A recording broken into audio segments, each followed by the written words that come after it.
irratti kitaaba mataa isaanii baasu. Nuti kitaaba Rabbii malee kitaaba ati baaftu hin qaraanu. Isbarbeektu nuti ilmaan bareentoo hin qaraanu. Kitaaba Minilikitti nu dammaru hin qaraanu. Waan feetee fidi. Nuti ilmaan bareentoo kabiraa sitti haa bulu. Nuti garuu harma keenya waan murameef laal. Shan ilmaan bareentooti. Salaale ilma bareentooti. Siikoo bandoo ilma bareentooti. Jilma ilma bareentooti.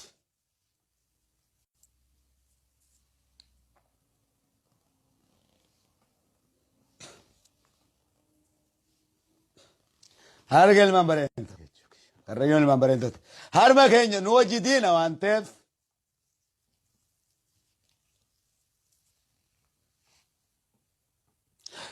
Goobana daakota shawaa keessaa dhalatan kana terra gartee aangoorra ka keessite wanni lammaa magarsaa aangoorraa kaafteef opiidiyoo ajjeesuuf isa kanaaf. Wanni Shimallis keesseef goobana daacee gooteeti. Akkuma kaleessa farshoo fi xallaadhaan sobdee gartee baaftee goobana daacee keessatti gosa goobana daacee goote san achi keessaan Shimallis faa goote.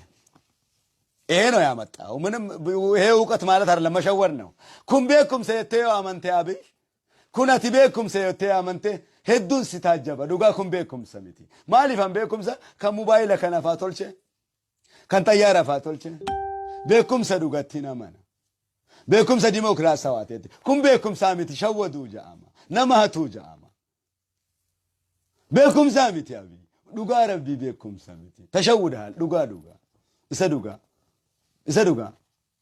Ana kamalee beekaa jabaa akka taateen si beeka. Beekumsa kan keessan of ta'i oggo dhibba tokkoon siin jee.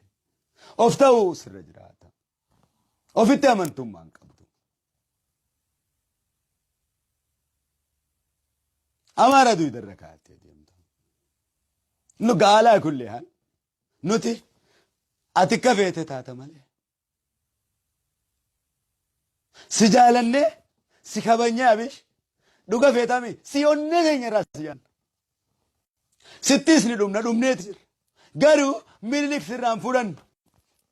Seera isaanii sirraan fuudhan. Kanaaf feetu qawwee keessa baasi. Fudhadhaa jii. Hayilaasee du'e hin fudhannu isuma kana siin jechaa jira. Ammaas. Of kabaji jechuudha.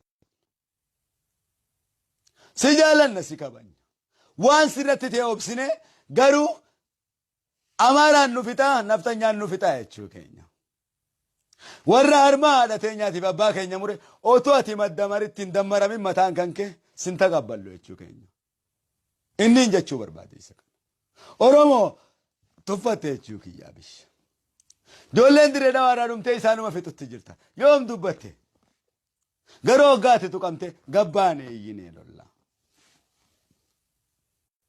Kun beekum naaree abi. Biyya tanatti bar yoo gufuun si dhoyte ambulaansii fiigee namaa dirmata. Ambulaansiin kan keemee abi. Ambulaansii ijoollee dirree dhawaasaniif maan godhin. Maa ambulaansiin kan kee harargee miiliyoona tokkoof dirreerra faceessan maaliif walitti hin qabin ati har'allee osoo uummataa hin jijjiirin faayidaa mataa kan keetii garatti waan amantuuf. Lubbuu teetirraa of hin dandeenye. Kabajaa ta'oggayyuu.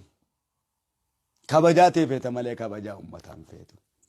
Hogguta akka kitaaba naa eebisaa jetta, hogguta akka sappoortona godhaa jetta, hogguta akka suuraa gadhiifattee wayiin obaasu ilillii naa uffadha jetta. Wauma bakkaati matuma advertise godhu. Bakka uummanni siyaametti hin jirtu. Hedduu very is not good mindii qabda. Lazy mind na. Hirfinnaa maadalla. Dhugaadha.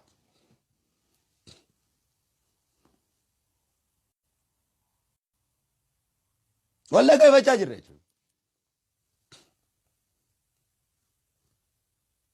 Maaliif? Namoota waan faayidaan gawwoomsitaniif dhugaa Oromoo kagabbee dubbatu hin jiru. Akkuma hangaasaa sanii jechuudha. Hangaasaan akka malee isa jaalachaa ture. dhiira jechaatiin hin ture gurbaasan.